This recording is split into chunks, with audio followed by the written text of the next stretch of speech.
أعوذ بالله من الشيطان الرجيم. بسم الله الرحمن الرحيم. الحمد لله رب العالمين، والصلاة والسلام على أشرف الخلائق أجمعين، سيدنا وسيد الأولين والآخرين، حبيبنا وحبيب إله العالمين، إمام المرسلين وخاتم النبيين، أبي القاسم المصطفى محمد،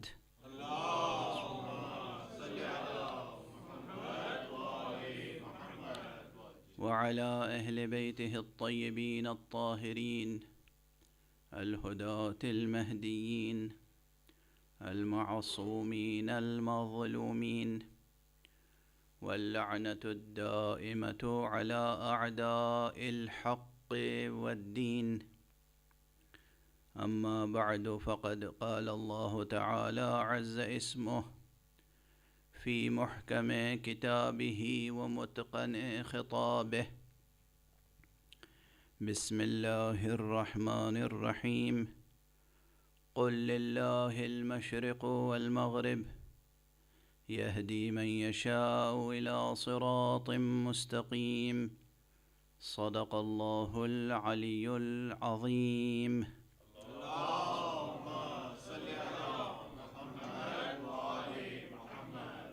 ایک اور بلند تر صلوات پڑھیں.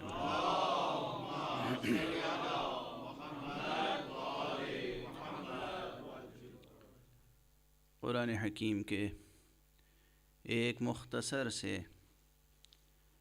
فقرے کی روشنی میں مشیت اور حسین کے عنوان سے سلسلے گفتگو آگے بڑھ رہا ہے، اور کل ایک خاص مرحلے میں یہ گفتگو داخل ہوئی. اس لحاظ سے اور یہ بھی وضاحت ہوئی کہ یہ صرف کوئی نظریاتی یا نظری عنوان نہیں ہے. ایسا نہیں ہے کہ یہ عنوان، یہ ٹاپک صرف حکیموں و فلسفیوں کے بحث و مناظرے کے لیے ہو، بلکہ یہ ہر فرد بشر کے لیے انڈیویجولی بھی اور پورے معاشرے انسانی کے لیے کلیکٹیولی بھی، اجتماعی طور پر بھی، یہ ان کے مسائل سے جڑا ہوا عنوان ہے. اور اس موضوع سے، یعنی خصوصیت کے ساتھ عنوان مشیت سے، فلسفہ جبر کا استفادہ کرنے والے مغرض ہیں، غرض مند ہیں، حق پرست نہیں، نفس پرست ہیں.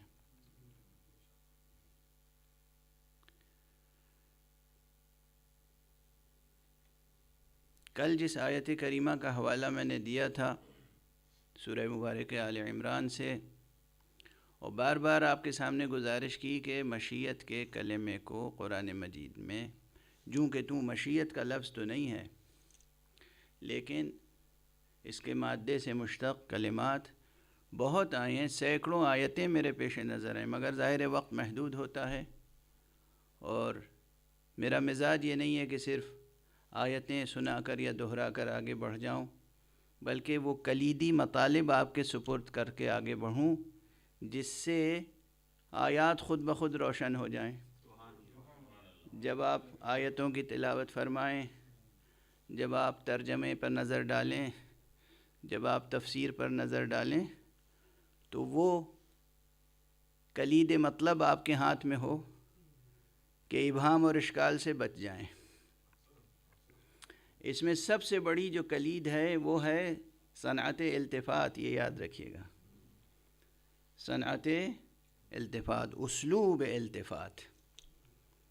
اس پر پھر گفتگو ہوگی، لیکن یہ یاد رکھیں کہ ملک کا کلمہ اقتدار الہی کے لیے استعمال ہوتا ہے، ملک. اور یہ جو فرمایا گیا کہ اللہم قل اللہم مالک الملک تؤتی الملک من تشاء وتنزع الملک ممن تشاء وتعز من تشاء وتذل من تشاء. اور اس آیت کا اختتام کس پر ہوا؟ بیدک الخیر انک علی کل شیء قدیر. وہ ہر شے پر قدرت رکھتا ہے. اس کا ملک، اس کا اقتدار، اس کی قوت، اس کی سلطنت، اس کا سلطان ہر شے پر قائم ہے. اور اسی لیے اگر کوئی شخص خود اس نظام کائنات میں تھوڑی سی قوت و قدرت پیدا کر لے اپنے زعم ناقص میں، تو نعوذ باللہ ملک و ملکوت الہیہ میں کوئی خلل واقع نہیں ہوتا. وہ کسی بھی اعتبار سے شریک کارباری نہیں بن سکتا. اور خود جب حق سبحانہ و تعالیٰ بھی کسی کو عطا کرے تو وہ شریک باری تھوڑی ہو جائے گا. شریک تو وہ ہوگا، شریک تو وہ ہو سکتا ہے کہ جو واقعاً اقتدار میں پھر خلل واقع کرے.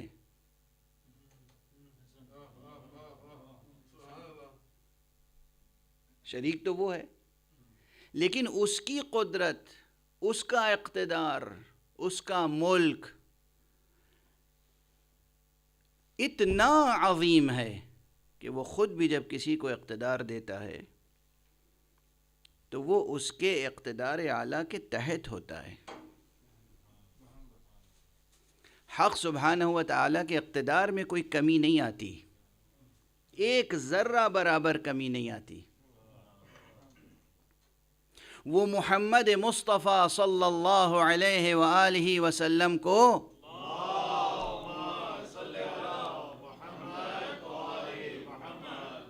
جب اعلان فرماتا ہے مثلاً کہ ہم نے تمہیں اے مصطفیٰ سب کچھ عطا کر دیا، انا اعطیناک الکوثر، ہم نے تمہیں سب کچھ عطا کر دیا. سب کچھ عطا کرنے کے بعد بھی وہ سب کچھ پر قادر رہتا ہے. ایسا نہیں کہ عطا کر دیا تو اب اس کا اقتدار ختم ہو گیا، اس کا اقتدار محدود ہو گیا، کچھ چیز اس کے اقتدار سے نکل گئی، اب وہ اس کے اقتدار میں نہیں ہے. ایسا نہیں ہے. مصطفیٰ بھی اس کے اقتدار میں ہیں، اور مصطفیٰ کو جو کچھ دیا وہ بھی اس کے اقتدار میں. یہ جو نظام ہے اسے بہت تأمل و تدبر کے ساتھ، تفکر کے ساتھ سوچنے سے تعلق رکھتا ہے کہ حق سبحانہ و تعالیٰ جب کسی کو اقتدار دیتا ہے، اور جب وہ اقتدار دیتا ہے تو اس کے عطا کیے ہوئے اقتدار کا نام ہی ولایت ہے. وہ جب کسی کو اقتدار دیتا ہے تو اس کا نام ہے ولایت. بار بار میں آپ حضرات کے سامنے گزارش کر چکا ہوں، اور یہ چیز ہر فرد مسلم کے ذہن میں راسخ ہو جانی چاہیے. پھر عرض کروں درد مندی کے ساتھ، یعنی آپ سوچئے کہ مطالب جو ہیں جب بیان کر دیجئے تو لوگ سمجھتے ہیں یہ تو سامنے کی بات ہے، کون سی بڑی بات ہے. لیکن جب تک وہ بات بیان نہ کیجئے تو لوگوں کی سمجھ میں نہیں آتی. 1400 برس گزر گئے، ترجمے ہو رہے ہیں قرآن کے، تفسیریں لکھی جا رہی ہیں قرآن کی، اور ایک سے ایک مفسر، مفکر، ہر ایک نے اپنے اپنے نقطہ نظر سے تفسیریں لکھیں. یعنی کسی نے ادبی نقطہ نظر سے تفسیر لکھی اور اس میں خوب ادبی نقطہ پردازیاں کیں، نحوی، صرفی، بلاغی، قرآن کی فصاحت و بلاغت پر روشنی ڈالنے کے لیے خوب داد علم، داد فن دینے کی کوششیں کی۔ کچھ نے فکری عنوان سے، فلسفیانہ اور حکیمانہ عنوان سے قرآن مجید کی تفسیریں کیں، اور اس میں فلسفیانہ مسائل کو بار بار یا کلامی مسائل کو، علم کلام کو بار بار پیش کیا۔ کچھ نے فقہی نقطہ نظر سے تفسیریں لکھیں، ہر ایک نے اپنے نقطہ نظر سے تفسیر لکھی۔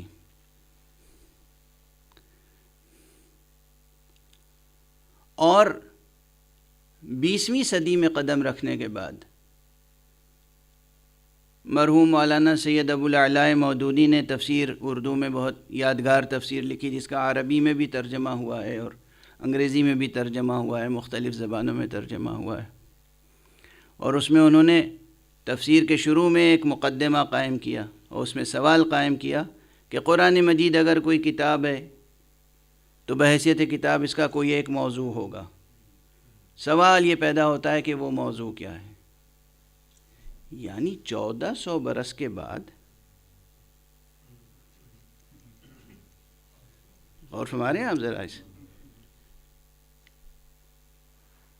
فہم قرآن کی اس رفتار اور اس مسافت پر نظر ہے آپ کی؟ قرآن نازل ہوا، اس نے ایک ملت کی تعمیر کی، ایک عالم کو تسخیر کیا۔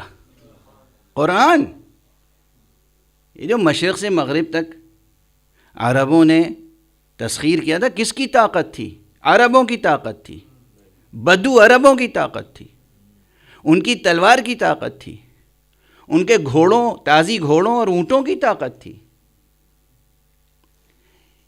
یہ قرآن مجید کی قوت و طاقت تھی، منطق قرآنی، علم قرآنی، حکمت قرآنی، نور قرآنی۔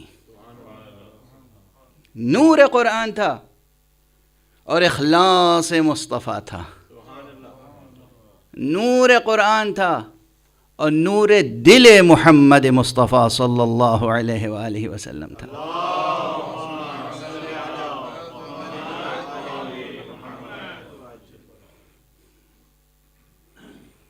کہ ایک عالم کی تسخیر ہوئی اور پھر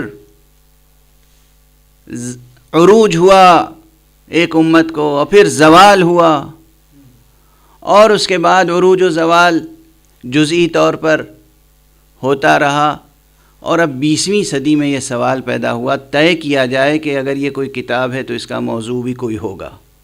سبحان اللہ، میں کہوں سبحان اللہ، آپ کہیے اللہم صلی علی محمد۔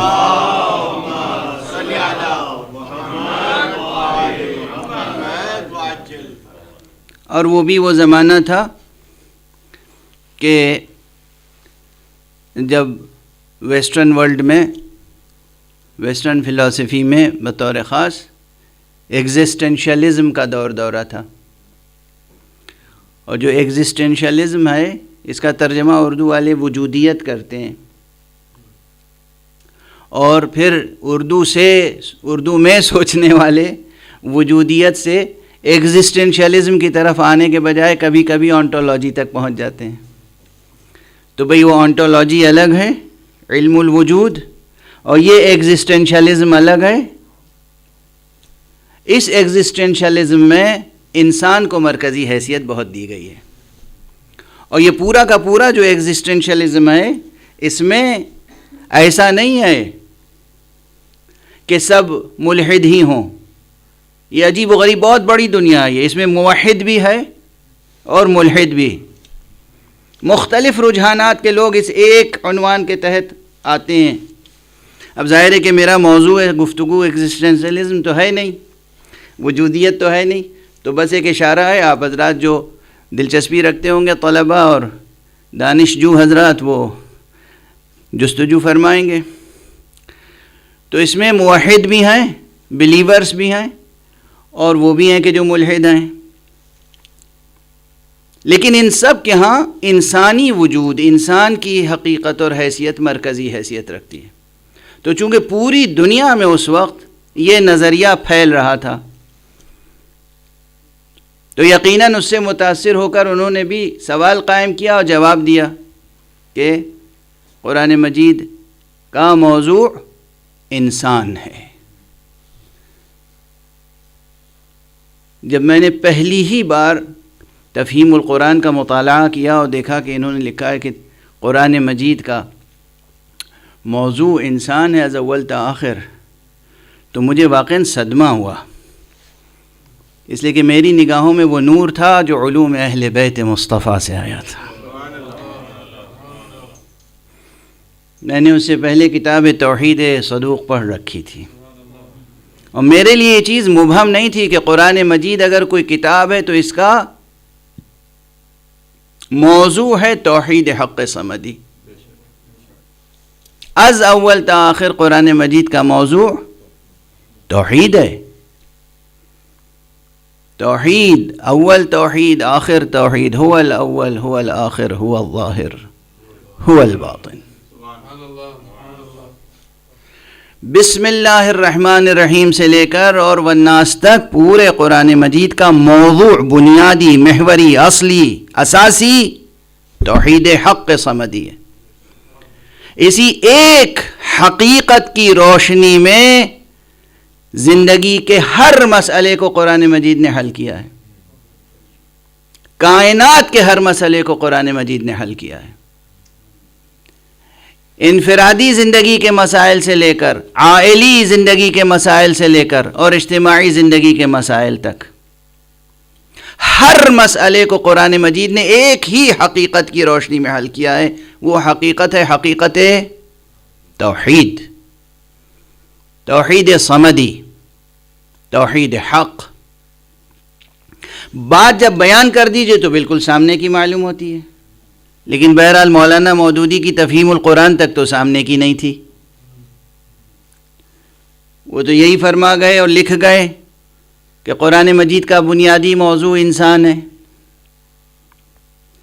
اور ہمارے آپ میں مکرر کیوں اس بات کو عرض کر رہا ہوں کہ 1400 برس کی مسافت، اتنا زمانہ اور اتنے مفسرین، سب نے تفسیریں لکھی، ترجمے لکھے، مگر موضوع، کتاب کے موضوع کے تعین میں اتنا بڑا اشتباہ، خدا کو بھول کر خدا پرستی سے نگاہیں ہٹ کے خود پرستی میں اس قدر ملوث ہو گئیں۔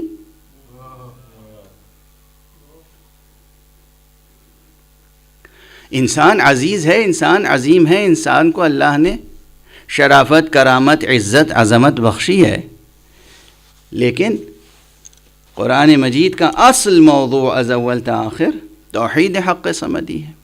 تو یہ بات میں بار بار عرض کرتا رہا ہوں، اس وقت پھر عرض کر دیا آپ کے سامنے۔ اسی طرح یہ بات ہر ذہن میں بیٹھ ہر مسلمان کے ذہن میں بیٹھ جانی چاہیے۔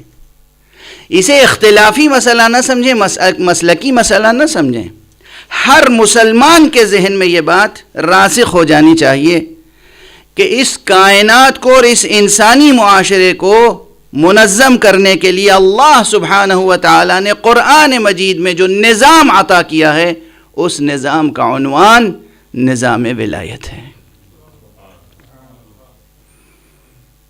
کمیونزم نہیں ہے، سوشلزم نہیں ہے، جمہوری نظام نہیں ہے۔ عوام الناس کے حقوق اپنی جگہ محفوظ ہیں، لیکن یہ جمہوری نظام جس کے لیے اقبال نے طنز کیا تھا اور بجا طور پر طنز کیا تھا کہ جمہوریت ایک طرز حکومت ہے کہ جس میں بندوں کو گنا کرتے ہیں، تولا نہیں کرتے۔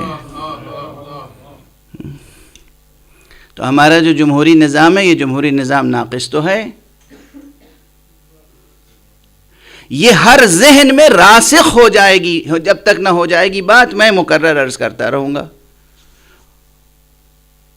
کہ قرآنی نظام، یہ نہیں کہ قرآن نے کوئی نظام نہیں دیا، قرآن نے نظام دیا ہے، اور وہ نظام کیا ہے، وہ نظریہ کیا ہے، ولایت۔ اور یہ نظام ولایت کی بنیاد کیا ہے، توحید۔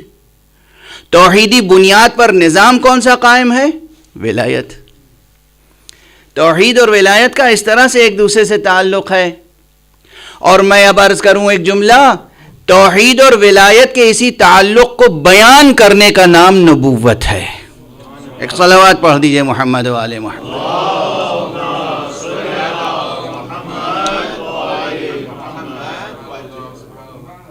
توحید اور ولایت کے اسی ربط اور رشتے کو بیان کرنے کا نام رسالت ہے۔ رسالت رسالت رسالت رسالت کا کیا؟ اب لوگ کہیں گے دیکھیے غلو کر گئے، غلو کر گئے۔ کیسا غلو؟ انبیاء کے آنے اور مرسلین کے تشریف لانے کا مقصد کیا تھا؟ غرض و غایت کیا ہے؟ کیا غرض و غایت ہے؟ تاکہ انسانی معاشرہ منظم ہو، اللہ سبحانہ و تعالیٰ کے بتائے ہوئے قوانین کے مطابق منظم ہو۔ اللہ نے جس فطرت عالیہ کے ساتھ انسان کو خلق فرمایا ہے، جس بلند فطرت پہ خلق فرمایا ہے، اگر اس فطرت کے کچھ اسرار، کچھ رموز، کچھ متون غامض رہ گئے ہیں، ان کی قراءت نہیں کر پا رہے ہیں، سمجھ نہیں پا رہے ہیں، واضح نہیں کر پا رہے ہیں، منکشف نہیں کر پا رہے ہیں، تو نبی کا کام یہ ہے کہ وہ اس کی وضاحت کرے، غرض خلقت بھی سمجھائے اور پھر آداب زیست بھی سکھائے، بتائے کہ تم کس طریقے سے اپنی زندگی کو منظم کرو، کس طریقے سے جہاں سے آئے ہو تمہیں وہاں واپس جانا ہے، تو کیا منہ لے کے واپس جاؤ گے؟ کیسے واپس جاؤ گے؟ کن آداب کے ساتھ؟ کیا کچھ ساتھ لے کے جانا ہے تمہیں؟ تو غرض بعثت انبیاء کیا ہے؟ کہ انسان کو انسانی طرز زندگی، الہی طرز زندگی، اسے تعلیم فرمائے، انسان کو منظم ہو کر تمام اہداف و مقاصد الہیہ کی تکمیل کے آداب اور اسلوب سکھائے، طریقہ کار سکھائے۔ اور میں عرض کر رہا ہوں کہ منظم کرنے کا طریقہ کیا ہے، نظام کیا ہے؟ وہ نظام ولایت ہے۔ اس کے معنی ہے کہ ہر رسول نے آنے کے بعد ولایت الہیہ سے متعارف کرانا چاہا، اور یہ اتنی سادہ حقیقت ہے کہ اگر یہ بات سمجھ میں آ جائے تو وہ آیت روشن ہو جائے گی کہ جب میدان غدیر میں مقام ختم نبوت نے مقام ولایت کبریٰ کا اعلان کیا، جب مقام ختم نبوت نے مقام ولایت کبریٰ کا اعلان کیا تو پھر کون سی سند آئی؟ اور اس اعلان سے پہلے مأموریت کے لیے کون سی آیت آئی تھی؟ یا ایھا الرسول بلغ، یا ایھا الرسول بلغ ما انزل الیک من ربک وان لم تفعل فما بلغت رسالتہ۔ پورا دین پہنچا چکے ہیں لیکن ولایت کا تعارف نہیں کرایا ہے، تو یہ اسلوب کہ اگر یہ نہیں پہنچایا تو گویا رسالت نہیں پہنچائی۔ اب اگر یہ آیت سامنے ہو تو اس فقیر کا یہ جملہ کیا مبالغہ آمیز جملہ ہے کہ رسالت نام ہی ہے توحید اور ولایت کے رشتے کے اعلان کا۔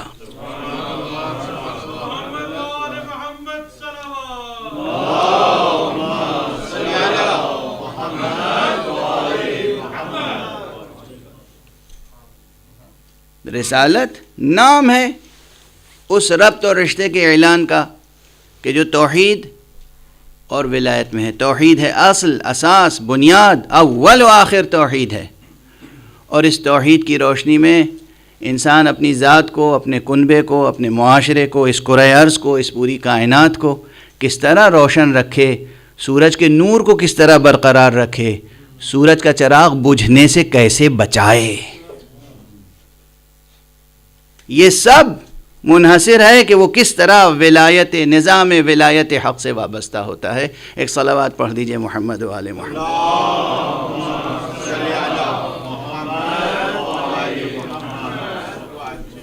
ہاں، میں نے ابھی ایک جملہ آپ کے سامنے عرض کیا کہ غدیر نام ہے مقام ختم نبوت کے، مقام ولایت کبریٰ کے اعلان کا۔ بار بار افسوس یہ ہے کہ مسلمانوں کے درمیان سے مسئلہ ختم نبوت اٹھتا ہے، اس لیے کچھ اس پر بھی گفتگو کر کے آگے بڑھوں۔ بار بار، اور ابھی مجھے بہت صدمہ ہوا، افسوس ہوا، ایک صاحب جن کی فکر سے میں مطمئن تو نہیں تھا لیکن اتنا بھی غیر مطمئن نہیں تھا، ان کا بیان آیا ہے، ان کو بہت دانشور و مفکر اور عالم اور دین شناس اور اسلام شناس کے عنوان سے سمجھا جاتا تھا، اور ہمارے جوان برابر آ کر ان کی باتیں نقل کرتے تھے۔ اب معلوم ہوا کہ انہوں نے حقیقت ختم نبوت کے تعلق سے کچھ ایسی بات کہی ہے جو بہرحال درست نہیں ہے۔ میں تو خیر، میں نے عرض کیا نا کہ میں ان سے بہت مطمئن نہیں تھا، بہت نامطمئن بھی نہیں تھا، لیکن اتنا نامطمئن نہیں تھا کہ ان سے یہ توقع نہیں تھی کہ وہ مقام ختم نبوت کے تعلق سے ایسے بیانات دیں گے۔ بہرحال خدا ان کی ہدایت فرمائے۔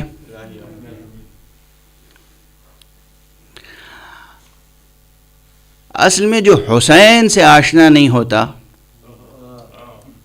وہ نبوت و ختم نبوت پر یقین پیدا نہیں کر سکتا۔ میں نے کل غالباً یا پرسوں عرض کیا تھا نا کہ ایک ہے ختم نبوت، ایک ہے مہر نبوت، اور ایک ہے مہر ختم نبوت۔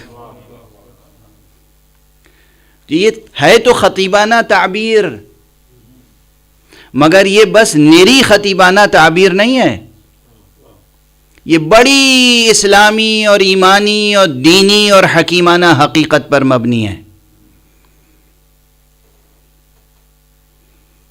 اب اس جملے کو ذہن میں رکھیے گا اور اس تھوڑی سی تفصیل پر توجہ کر لیجئے گا۔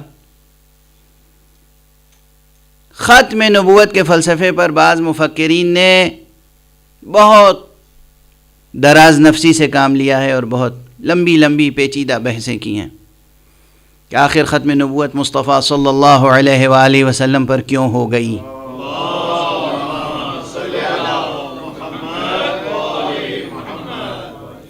حضور پر محمد ابن عبداللہ، یہ در یتیم عبداللہ، در یتیم آمنہ، چراغ خانہ ابو طالب، شمع آستانہ عبد المطلب، اس فرد فرید پر، اس محمد محمود پر کیوں ختم ہو گئی نبوت؟ تو دو سوال، یوں تو سوالات شاخ در شاخ ظاہر ہے کہ بہت ہو سکتے ہیں، لیکن دو سوال ہو سکتے ہیں کہ اولاً ختم کیوں ہوئی، دوسرے یہ کہ ختم ہونے کے معنی کیا ہیں، کس لحاظ سے ختم ہوئی۔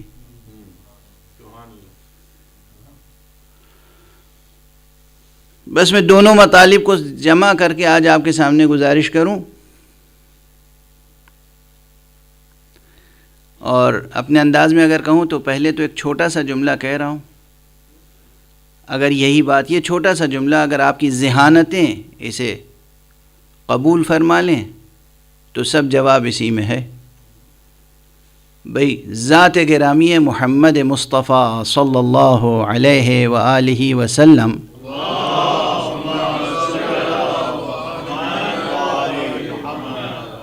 پر نبوت ختم اس لیے ہوئی کہ شروع بھی انہی سے ہوئی تھی۔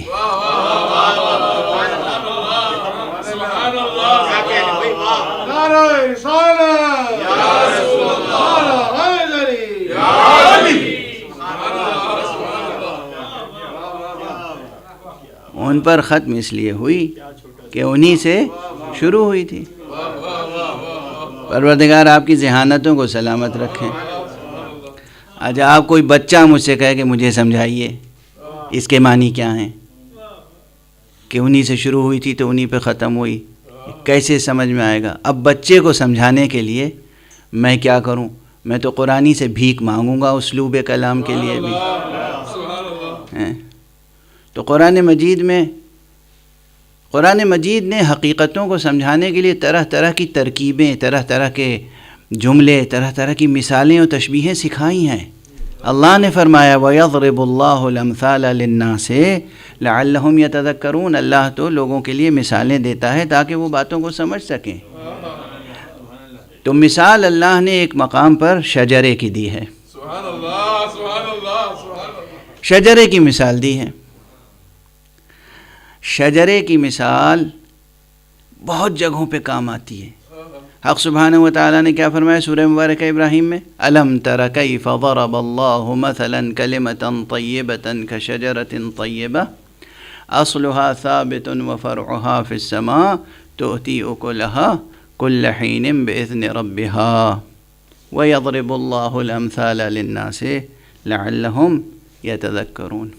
کیا تم نے غور نہیں کیا، سوچا نہیں کہ اللہ نے کلمہ طیبہ کی مثال شجر طیبہ سے دی ہے، اور وہ شجر طیبہ کی جس کی جڑیں قائم ہیں اور اس کی شاخیں آسمانوں میں بلند ہیں، اور وہ ہمیشہ پھل دیتا رہتا ہے اپنے پروردگار کے اذن سے۔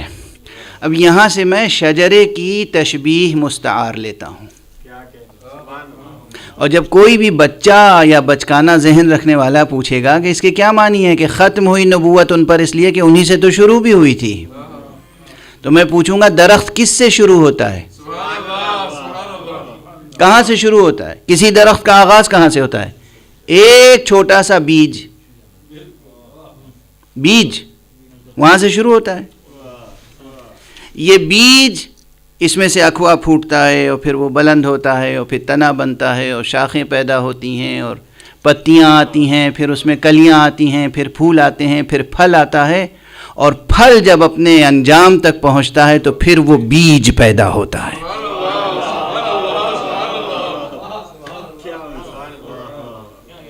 بالکل وہی بیج جس بیج سے شروع ہوا تھا درخت، اس درخت کا آخری عطیہ وہی بیج ہوتا ہے۔ اگر یہ تشبیہ ہے، اگر یہ تشبیہ سمجھ میں آ جائے تو میرا جملہ سمجھ میں آئے گا۔ محمد مصطفیٰ پر ختم نبوت اس لیے ہوئی کہ انہی سے تو شروع بھی ہوئی تھی۔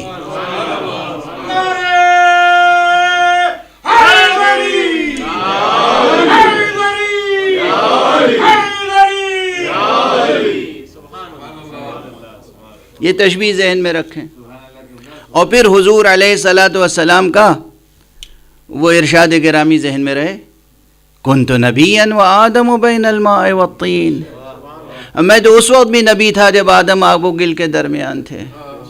نبی تھے نا، آپ نبیوں کی فہرست کہاں سے شروع کرتے ہیں؟ پہلے نبی آدم، دینیات کی کتابوں میں اور علم کلام کی کتابوں میں پہلے نبی آدم، اور رسول اللہ کیا فرما رہے ہیں؟ میں نبی تھا اس وقت جب آدم آب و گل کے درمیان تھے۔ تو ہم یہ علم کلام کی کتاب لکھنے والوں کی بات تسلیم کریں یا مصطفیٰ صلی اللہ علیہ وآلہ وسلم کا ارشاد؟ وہ فرمان میں اس وقت بھی نبی تھا، وہ نبی تھے، وہ نبی رہے، وہ نبی ہیں، اور قیامت تک وہی نبی رہیں گے۔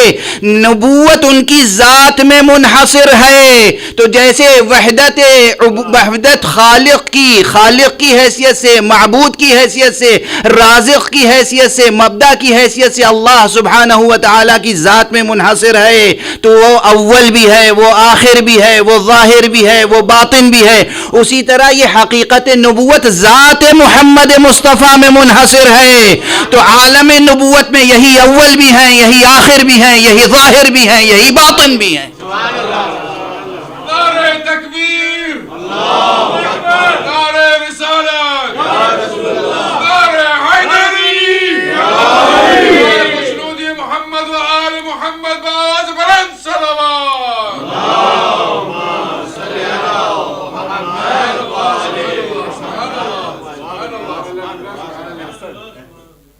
خالق ہونے کی حیثیت سے، معبود ہونے کی حیثیت سے، رازق ہونے کی حیثیت سے، ہر شے کا مبدأ ہونے کی حیثیت سے حق سبحانہ و تعالیٰ کی ذات گرامی اول و آخر ہے۔ حقیقت نبوت اول و آخر ذات مصطفیٰ میں منحصر ہے۔ اب ظاہر ہے یہ باتیں ان کی سمجھ میں نہیں آئیں گی جو عرفانی ذوق نہیں رکھتے ہیں. اسی لیے میں عرض کرتا ہوں کہ علم کلام کے گلی کوچوں میں حیران و ششدر گردش کرنے والے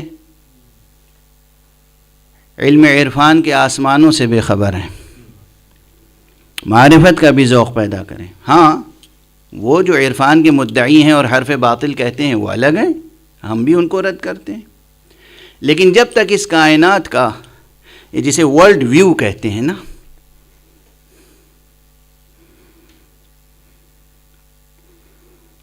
کائنات کی معرفت کا علم، یہ جب تک مادی شرائط میں منحصر رہے گا، حدود و قیود میں، بات نہیں سمجھ میں آئے گی، بہت سی باتیں نہیں سمجھ میں آئیں گی. لیکن اگر نگاہ افق نگاہ بلند ہو جائے تو باتیں سمجھ میں آئیں گی. تو بہرحال ایک جملہ تو یہ ذہن میں رکھیں کہ ختم نبوت ختم ہوئی. ختم کے معنی صرف مہر کے نہ لیں خدا را، وہ ایک استعاراتی بیان ہے، اسی لیے کہ واقعاً نبوت ان پہ تمام ہو گئی. صرف زینت کے لیے انہیں ختم نہیں کہا گیا، ہر اعتبار سے نبوت مصطفیٰ پہ تمام ہے، ہر اعتبار سے.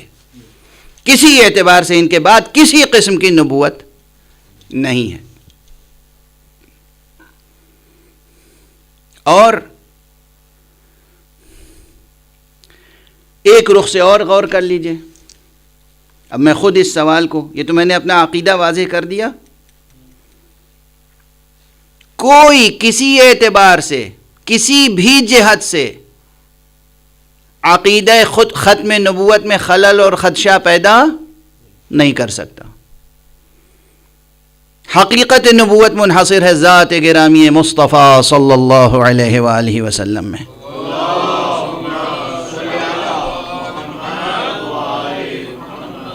لیکن اب سمجھنے اور سمجھانے کے لیے تھوڑی دیر میرے ساتھ طالب علمانہ انداز سے بچوں کی طرح سوال جواب کریں کہ ان پر نبوت کیوں ختم ہو گئی. اس لیے کہ نبوت کا عام تصور تو یہ ہے کہ نبوت ہوتی ہے اس لیے کہ انسانوں کو ہدایت ملتی رہے، اور انسانی کارواں تو رواں دواں ہیں، ابھی چل رہا ہے، اور کب تک چلے گا ابھی معلوم نہیں. کوئی نجومی، کوئی ایسٹرولوجر یہ نہیں بتا سکتا کہ کس تاریخ کو قیامت آ جائے گی. یہ تو جو خزینہ دار علم الہی تھے ان کے ہونٹوں پہ بھی مہر لگا دی گئی تھی کہ جب بھی یہ پوچھیں کہ قیامت کب آئے گی، کہہ دینا کہ یہ علم بس اللہ کو ہے، یہ علم اس نے چھپا رکھا ہے کہ قیامت کب آئے گی. تو پتہ نہیں کب تک کارواں انسانی رواں دواں رہے گا. اور جب کارواں انسانی رواں دواں ہے اور رواں دواں رہے گا تو اس کارواں انسانی کو ہدایت کی ضرورت ہے. اور جب ہدایت کی ضرورت ہے تو پھر نبوت بند کیوں ہو گئی، ختم کیوں ہو گئی، یہ سلسلہ منقطع کیوں کر دیا گیا؟ تو اصل یہ ایک اساسی بنیادی بڑا سوال ہے. ایک متفکر نے، میں اسے متفکر کہتا ہوں، مفکر نہیں کہتا اردو کے اعتبار سے، حالانکہ اسے بہت بڑا مفکر سمجھا جاتا ہے، انہوں نے یہ اعلان کر دیا کہ ختم نبوت کے معنی ہیں کہ اب انسان کو الہی آسمانی ہدایت کی ضرورت نہیں رہ گئی. یعنی جتنی ضرورت تھی وہ پوری کر دی گئی. اب محمد مصطفیٰ صلی اللہ علیہ وآلہ وسلم کی بعثت کے بعد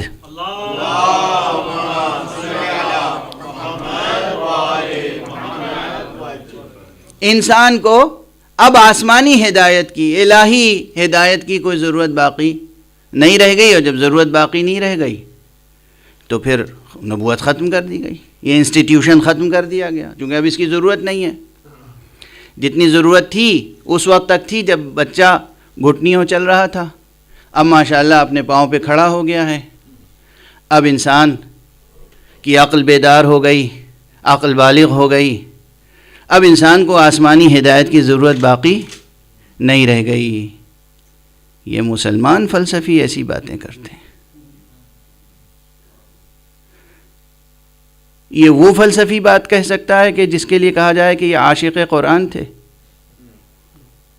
عاشق اسلام تھے؟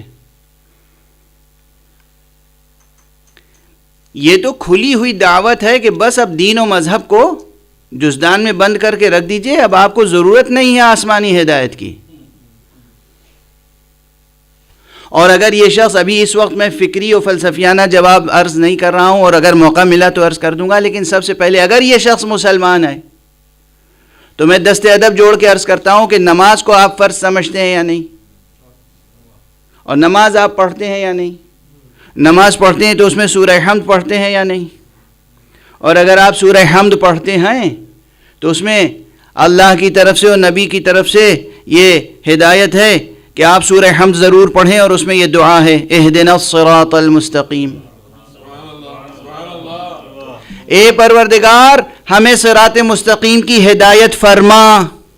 اگر مصطفیٰ صلی اللہ علیہ وآلہ وسلم کی بعثت کے بعد انسان کو الہی ہدایت کی ضرورت نہیں ہے تو روزانہ نماز میں 5 مرتبہ یہ اللہ ہی سے کیوں گزارش کی جا رہی ہے کہ ہمیں ہدایت فرما؟ واضح ہے؟ تو یہ تو دینی مذہبی اور قرآنی جواب ہے کہ آپ کو سکھایا گیا کہ آپ نماز میں یہ کہیں پروردگار ہدایت فرما، پروردگار ہدایت فرما. اب یہاں 2 ہی راہیں ہیں، یا سورہ حمد پڑھیں، اس آیت کو پڑھیں اور اپنے اس نظریے سے توبہ کریں کہ ہمیں آسمانی ہدایت کی ضرورت نہیں ہے، اب ہمیں آسمانی ہدایت کی ضرورت نہیں ہے. اور یا پھر یہ پڑھیں تو اس کا یہ ترجمہ نہ کریں کہ پروردگار ہمیں ہدایت فرما، یہ ترجمہ کریں پروردگار ہمیں ہدایت پر ثابت قدم رکھ. اور فرما رہے ہیں آپ. اب تھوڑی سی گفتگو اور آگے بڑھا لی جائے. میں خود سوالات قائم کر رہا ہوں. کاروان انسانی تو جاری و ساری ہے، اور انسان کو ہدایت کی ضرورت ہے بالوجدان. ہر فرد اپنی نفس کا جائزہ لے. ہمیں کتنے ملتے ہیں مختلف ادیان سے، مختلف علاقوں سے. یہ لباس پہن کے جب سفر کرتا ہوں ایئرپورٹس پر، فلائٹ میں، مختلف پبلک پلیسز پر، کوئی کالا، کوئی گورا، کوئی پیلا آ جاتا ہے. کوئی چین کا ہے، کوئی افریقہ کا ہے، کوئی مشرق کا ہے، کوئی مغرب کا ہے، اور محسوس ہوتا ہے کہ اس کی روح تشنا ہے، اور وہ سوالات کرتا ہے اپنی روحانی پیاس بجھانے کے لیے. اکثر یہ ہوتا ہے تجربہ سفر میں، اور یوں بھی سوالات ہوتے ہیں. تو وجداناً ہم دیکھ رہے ہیں کہ انسان کی روح پیاسی ہے، ہم دیکھ رہے ہیں کہ انسان کو ہدایت کی ضرورت ہے. جب انسان کو ہدایت کی ضرورت ہے اور انسانی کارواں رواں دواں ہے تو پھر نبوت روک کیوں دی گئی؟ ہے نا سوال معقول؟ اچھا، دوسرا سوال، بنیادی طور پر جناب عیسیٰ کی تعلیمات میں اور سرکار رسالت میں آپ کی تعلیمات میں اصول دین کے لحاظ سے کیا فرق ہے، کیا تفاوت ہے؟ انہوں نے کیا نہیں بیان کیا تھا جو انہوں نے بیان کیا؟ عام نقطہ نظر یہ ہے، ابھی عام نقطہ نظر کہ خلاصہ تبلیغ انبیاء یہ ہے، 3 بنیادی اصول ہیں جو عام لوگ کہتے ہیں: توحید، نبوت، آخرت. تو کیا جناب عیسیٰ نے توحید، نبوت اور آخرت کا پیغام نہیں پہنچایا تھا؟ پہنچایا تھا. تو ان پر نبوت ختم کیوں نہیں ہو گئی؟ اس لیے کہ بظاہر تو محمد مصطفیٰ صلی اللہ علیہ وآلہ وسلم نے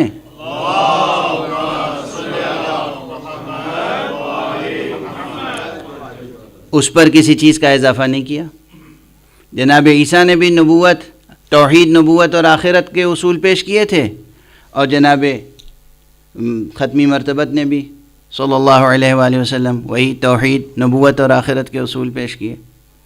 اور جناب عیسیٰ سے پہلے جناب موسیٰ نے کیا پیش کیا تھا؟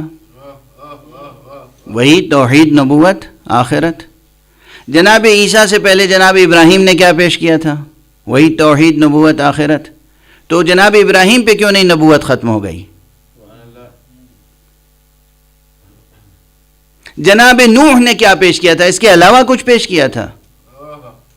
توحید، نبوت، آخرت، اصول دین کے مرحلے میں. خود جناب آدم توحید، اگر وہ نبی تھے اور تھے تو توحید، نبوت اور آخرت کی حقیقت تو انہوں نے بھی پیش کی، تو انہی پہ نبوت ختم کیوں نہیں ہو گئی؟ بڑھی ہی کیوں آگے؟ تو مسئلہ ختم نبوت کا ہے تو پیچیدہ ذرا نظر آ رہا ہے یہاں پر، اور انشاءاللہ گزارش کرتا رہوں گا. لیکن ایک بات مشیت متعلق ہوئی، سبحان اللہ، سبحان اللہ، سبحان اللہ. مشیت متعلق ہوئی یہاں پر کہ یہ نبوت کا سلسلہ اتنے دنوں تک جاری رہے جتنے دنوں تک وہ کارواں سامنے آ جائے ابھر کے جو اس پیغام نبوت کی حفاظت اس طرح کر سکے کہ کوئی اس میں تحریف نہ کرنے پائے. یعنی اب میں اپنے انداز میں ایک جملہ تیزی سے کہہ دوں، چونکہ وقت گزر گیا ہے اور اب تفصیل پیش کرنے کے لیے نہ وقت ہے اور نہ میرے اندر سکت ہے، تو میں یہ عرض کر دوں کہ حقیقت اگر یہی تین ہے، نبوت، توحید، نبوت اور آخرت، توحید، نبوت اور آخرت، توحید، نبوت اور آخرت، تو ہم دیکھتے ہیں کہ آدم علیہ السلام سے لے کر اور عیسیٰ علیہ السلام تک ہر نبی نے پیش یہی کیا، مگر ہر نبی کی زندگی ہی میں یا اس کے وصال کے فوراً بعد اس کی امت میں توحید کا عقیدہ مسخ کر دیا گیا، بت پرستی شروع ہو گئی، گوسالہ پرستی شروع ہو گئی، شرک داخل ہو گیا، کفر داخل ہو گیا. خدا کی قسم تمام انبیاء کا آپ مطالعہ کریں، جناب موسیٰ جلیل القدر اول العزم پیغمبر، ان کی زندگی میں ان کے رہتے ہوئے 40 دنوں کے لیے وہ اپنی امت سے غیبت میں چلے گئے اور امت شرک میں اور بت پرستی میں مبتلا ہو گئی. واضح ہے ہمارے پیغمبر کو مسیل موسیٰ بھی کہا جاتا ہے نا. مسیل موسیٰ یعنی موسیٰ ان کی مسیل ہیں، یہ ان کی مسیل، وہ ان کی نظیر ہیں، یہ ان کی نظیر. تو یاد رکھیے 40 دنوں کے لیے قرآن مجید میں ہے وَوَعَدْنَا مُوسَىٰ 30 لَيْلَةً وَأَتْمَمْنَاهَا بِعَشْرٍ فَتَمَّ مِيقَاتُ رَبِّهِ 40 لیلہ. ہم نے جناب موسیٰ کو 30 راتوں کے لیے وعدہ کیا تھا، بلایا تھا، اور ہم نے 10 راتوں کے لیے اور روک لیا، اور اس طرح 40 راتوں کا نصاب الہی مکمل ہوا. تو 40 راتوں کے لیے جناب موسیٰ دعوت الہیہ میں تھے، غیبت میں تھے، ان کی امت شرک اور بت پرستی میں مبتلا ہو گئی. واضح ہے؟ تو اب میرا یہ جملہ قبول فرمائیے کہ آدم سے لے کر عیسیٰ تک تمام نبیوں نے توحید اور نبوت اور آخرت ہی کا نظریہ اصولی طور پر پیش کیا، یہی حقائق ایمانیہ پیش کیے، یہی عقائد پیش کیے. جس کو جو پسند ہو، جو عقیدہ کہنا چاہے عقیدہ کہے، جو حقیقت کہنا چاہے حقیقت کہے. میں اسے حقائق کہتا ہوں، عقائد کا کلمہ استعمال کرنا پسند نہیں کرتا. یہ حقائق وجودیہ اور یہ حقائق ایمانیہ پیش کیے تمام نبیوں نے، مگر ہر نبی کی زندگی میں یا اس کے فوراً بعد اس کے دین میں، اس کی ملت میں، اس کی امت میں شرک اور کفر اور بدعتیں داخل ہو گئیں. یہ شرف صرف محمد مصطفیٰ صلی اللہ علیہ وآلہ وسلم کو حاصل ہے.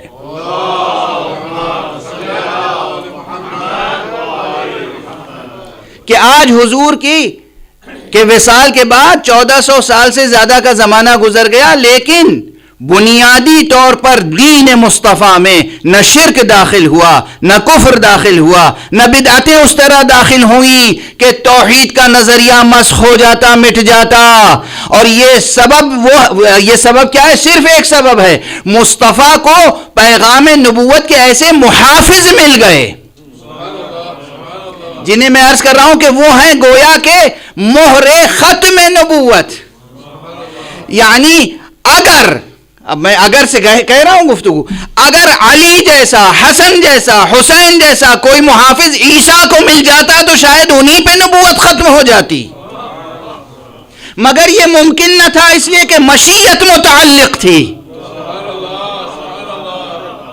مشیت متعلق تھی. مصطفیٰ صلی اللہ علیہ وآلہ وسلم کو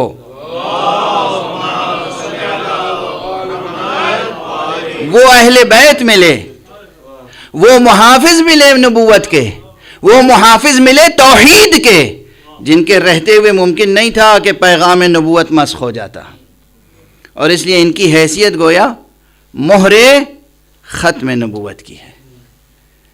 اب قیامت، خدا کی قسم قیامت تک توحید کا تصور مسخ نہیں ہو سکتا، توحید کا نظریہ تبدیل نہیں ہو سکتا. اس دین میں، دین حق میں توحید اور شرک اور بت پرستی داخل نہیں ہو سکتی. اور یہ صرف ریاضتیں ہیں آل محمد کی، ورنہ ادھر ادھر نظر ڈالیے تو بہت سے تھے کہ موقع ملتا تو نبوت کا دعویٰ کر بیٹھتے. ذات گرامی مصطفیٰ سے ایسے حسد کرنے والے موجود تھے. اب وقت نہیں ہے، اور جب یہ باب تاریخ کا کھولتا ہوں تو پھر میرے سینے میں کچھ درد سوا ہوتا ہے. بالکل وقت نہیں ہے اس وقت. ایسے حاسد تھے رسول سے حسد کرنے والے. جب لوگ رسول کی اطاعت کرتے تھے خدا کی بندگی سمجھ کر، تو ایسے بھی تھے جو رسول کی اطاعت کو بندگی سمجھتے تھے، طعنہ دیتے تھے. تم رسول کی بندگی کرتے ہو؟ ارے اللہ نے کہا ہے کہ ان کی اطاعت میری بندگی ہے. اللہ نے محمد عربی صلی اللہ علیہ وآلہ وسلم کی اطاعت کو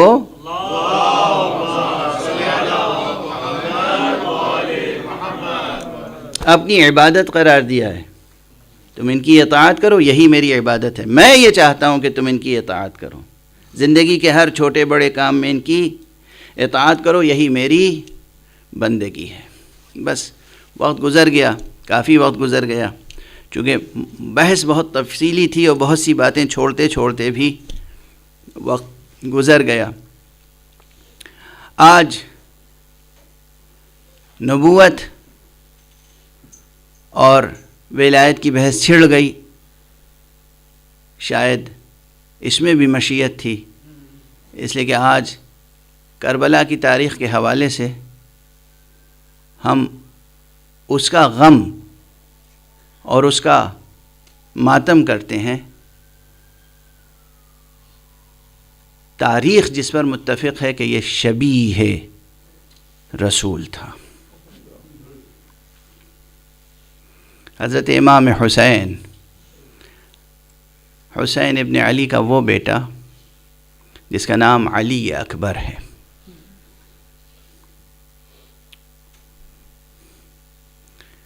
حسین تو امام ہیں، حجت خدا ہیں، سبط رسول ہیں، فرزند رسول ہیں، فرزند زہرا ہیں. آقا حسین کا ایک بیٹا ایسا ہے کہ یہ بیٹا شبیہ رسول ہے. دوست دشمن سب اسے شبیہ رسول کہتے ہیں.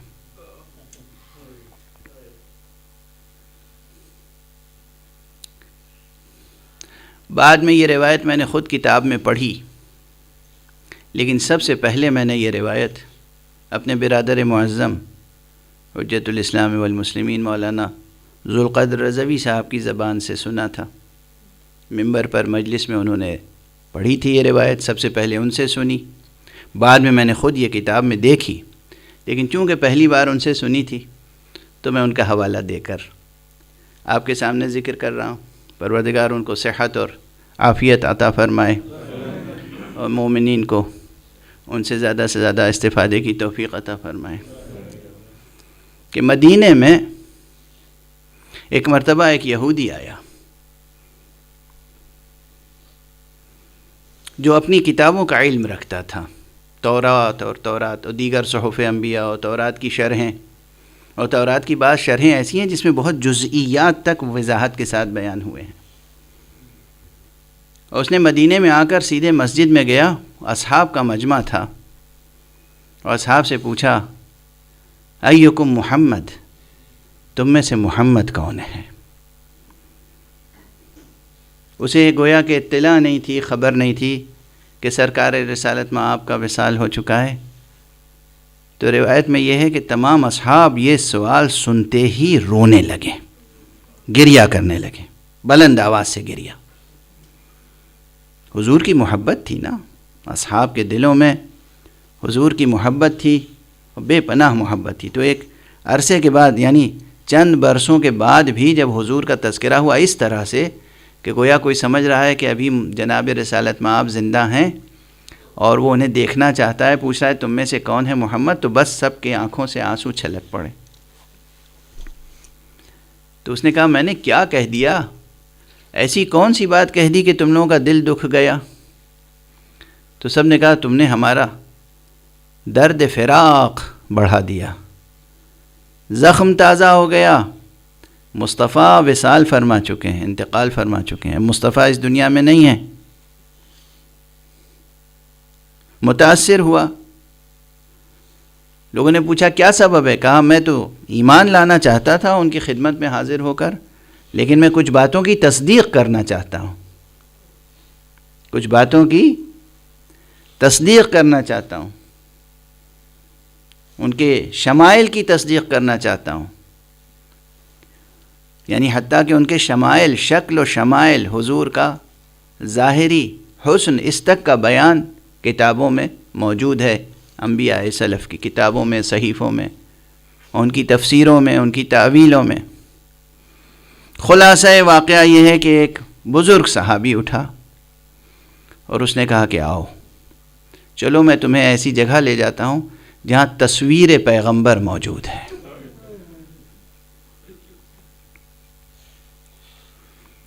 کہتے ہیں وہ بوڑھا صحابی کوئی اور نہیں تھا، وہ جابر ابن عبداللہ انصاری تھے۔ حضرت جابر ابن عبداللہ انصاری اس شخص کو لے کر کہاں گئے؟ در حسین ابن علی پر۔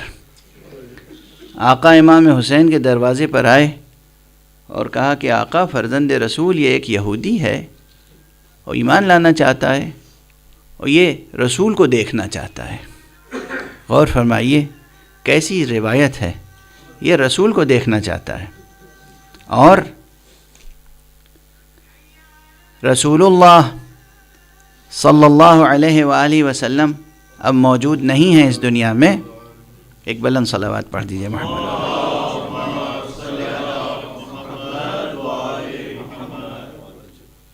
حضور موجود نہیں ہے تو میں کس طریقے سے تصدیق کروں؟ آقا متاثر ہوئے، لیکن اسے نہایت محبت سے، احترام سے بٹھایا، گھر میں تشریف لے گئے اور اپنے جوان بیٹے کو بلایا، علی اکبر کو بلایا اور اس کے سر پہ عمامہ رسول رکھا، اسے رسول کی قبا پہنائی، رسول کی ردا پہنائی اور لے کر تشریف لائے۔ اس نے صحیفہ کھولا، ایک ایک جز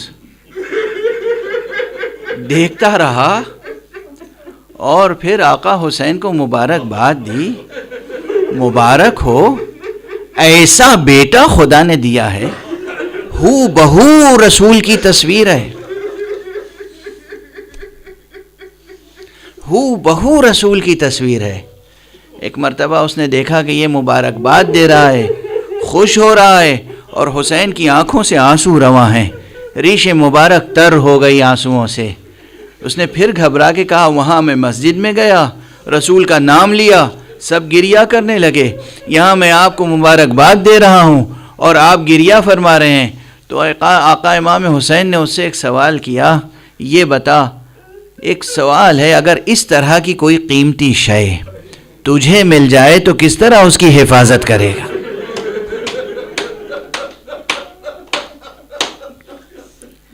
اگر تجھے ایسی کوئی قیمتی شے مل جائے، ایسا کوئی قیمتی بیٹا مل جائے، کس طرح اس کی حفاظت کرے گا؟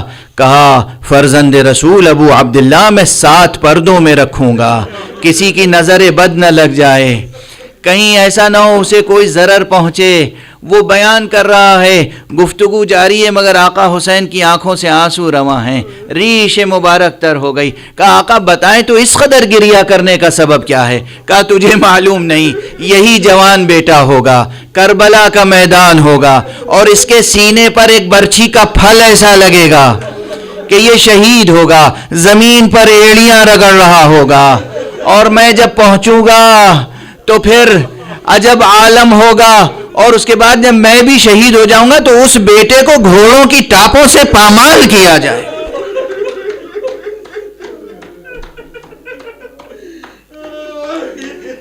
عزیزان گرامی، میں آپ سے دست ادب جوڑ کر معافی چاہتا ہوں، کربلا کے مصائب اتنے ہیں، میں اکثر کہتا ہوں نا آپ کے سامنے کہ سب مصائب ابھی بیان نہیں ہوئے ہیں۔ خدا کی قسم کھا کے میں ممبر پہ کہہ رہا ہوں، یہ خطیبانہ مبالغہ نہیں، میں نے اپنی ان آنکھوں سے کتاب میں یہ روایت پڑھی جو شاید آج تک میں نے ممبر پہ نہیں پڑھی ہے، کہ دشمنوں نے از راہ حسد جب آقا حسین بھی شہید ہو گئے تو چند لاشیں ایسے ہیں جن میں ایک حضرت عباس کا لاشا ہے اور ایک حضرت علی اکبر کا۔ صرف یہ نہیں کیا کہ سر قلم کیا ہو، بلکہ پورے جسم کو، اعضائے جسم کو ٹکڑے ٹکڑے کر ڈالا۔ یہی سبب ہے کہ کربلا جائیں تو عباس کی قبر بھی بہت چھوٹی سی ہے، علی اکبر کی قبر بھی آقا حسین کے پائینے پا قدم مبارک کے پاس ایک چھوٹی سی قبر ہے۔